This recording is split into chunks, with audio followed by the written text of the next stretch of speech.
On enchaîne ce tour du monde avec une équipe qui a impressionné lors de ses huitièmes de finale. C'est le Portugal. J'allais dire de Cristiano Ronaldo, mais finalement de Gonçalo Ramos. On accueille Julien Pereira, notre spécialiste du football portugais. Julien, choix courageux, risqué, osé, tous les mots que vous voulez. De Fernando Santos de se priver de Cristiano Ronaldo avec la démonstration qui s'en est suivie. Finalement, toi qui écris beaucoup sur le Portugal, c'était attendu que cette équipe du Portugal joue mieux sans Cristiano Ronaldo. C'était espéré. En tout Ok. cas, on l'imaginait très bien, beaucoup de monde l'imaginait. Il fallait un match pour le matérialiser finalement. Tu disais un choix osé, c'était même un choix de quasiment de vie ou de mort pour Ouais. Santos. Parce que si vous mettez Ronaldo sur le banc et que derrière vous ne vous qualifiez pas, vous pouvez aller voir la fédération et donner votre démission. Donc finalement, le plus grand vainqueur d'hier soir, enfin du match face à la Suisse, c'est pas Gonçalo Ramos, parce qu'on n'est pas certain qu'il soit titulaire face au Maroc. C'est même pas le Portugal, c'est Fernando Santos, parce qu'il a retrouvé une jauge de crédibilité à plein, tout simplement.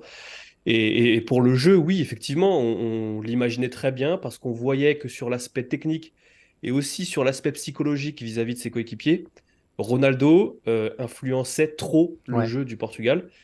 Et là, ce qu'on a vu hier, finalement, ça éclaircit tout ce sujet-là et ça demande encore à être revu face au Maroc. Alors Santos a été avare en mots au moment de se justifier sur ce choix. Il a simplement expliqué que c'était un choix stratégique. Toi, tu nous dis que Gonzalo Ramos, c'est pas forcément une évidence face au Maroc. Il sort d'un triplé. Il permet de bonifier João Félix, Bruno Fernandes et Bernardo Silva.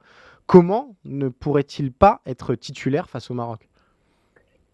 Parce que j'ai la conviction, alors là c'est mon opinion, et de toute façon il faudra voir les prochains jours, prochaines heures pour avoir plus de certitude là-dessus, mais j'ai quand même la conviction que Fernando Santos veut garder Ronaldo mobilisé Mhm. jusqu'à la fin de cette Coupe du Monde, parce que le Portugal aura forcément besoin de lui à un moment donné si ça va loin.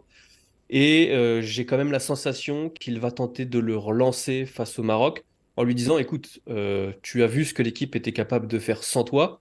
À toi maintenant de te mettre au niveau, parce que finalement, ça n'a jamais été le cas pour Ronaldo. C'est toujours l'équipe qui a dû se mettre à son niveau et pas lui qui a dû se mettre au niveau de l'équipe. Et là, finalement, il n'a pas le choix, il n'a plus le choix, parce qu'il y a une preuve maintenant, il y a ce match face à la Suisse. Et je pense, j'ai quand même la sensation que Santos va tenter de lui redonner une chance face au Maroc, parce que le Portugal aura forcément besoin de lui par la suite si ça va plus loin.